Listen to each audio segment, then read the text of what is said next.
You know that thing when you see someone cute and he smiles and your heart kind of goes like warm butter sliding down hot toast? Well, that's what it's like when I see a store. Declined. Can you try again? Really declined. Isla Fisher goes on a spending spree in the big screen adaptation of the popular books. I'm Ben Lyons from E! Entertainment. And I'm Ben Mankiewicz from Turner Classic Movies. Our first movie, Confessions of a Shopaholic, tells the story of Rebecca Bloomwood, played by Isla Fisher.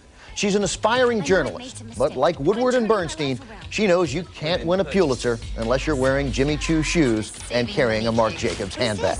Dress, Zac Posen. Belt, Todd Oldham Vintage. Bag, Gucci. And worth every penny. Rebecca is deep in debt, unable to stop spending, hiding from a debt collector when she stumbles into a job writing an advice column for a financial magazine. Uh-oh, I smell trouble and forced irony. I wanted 1,000 words on APRs from an angle. Is that not an angle? Not unless you call head-on an angle. No, I don't. Try it again. Remind me why I hired you. Okay. Rebecca? Did you just type good angles on APRs into Google? Rebecca's reluctance to tell her editor, the handsome, principled Hugh Dancy, that she's deep in debt is emblematic of the film's many problems.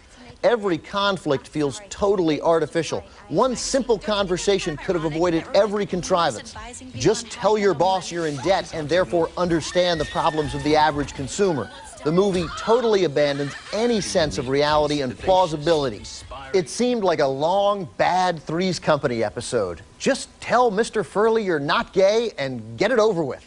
And skip Confessions of a Shopaholic. Yeah, I think Isla Fisher does have a nice comedic timing to her. I like some of her previous work. I also like her doing serious things in a movie like The Lookout. Here she is giving it everything she's got, and it's just not enough. You know, this is the film there where the clothes are the focus, and I don't really know much about women's fashion, but I know, are you surprised there, Mank, really? But you know what, though? I know these clothes were kind of the leftovers from Sex and the City. Patricia Fields, kind of the same costume designer, did both, and here they are Devil Wears Prada Devil also. Wears Prada, and I could tell that those films have some really top quality clothes in those movies, but here it's just like she looks crazy. Like she doesn't even look like a fashionista. She looks out of her mind, like she just picked up whatever was on the floor and left over from Carrie Bradshaw's closet. And there, like you said, there's so many moments where if she simply just explained herself. There's one scene where she's at a party where she's not supposed to be there, and she ends up the waitress, and she say, "Hey, I'm not the waitress. I'm a guest at the party." Exactly. Little things like that start to add up after a while. Very frustrating. I agree with you, and I like Isla Fisher and John Goodman and Joan Cusack and Leslie Bibb and Kristen Scott Thomas. It doesn't work, and there's some real hypocrisy in it that bothered me too.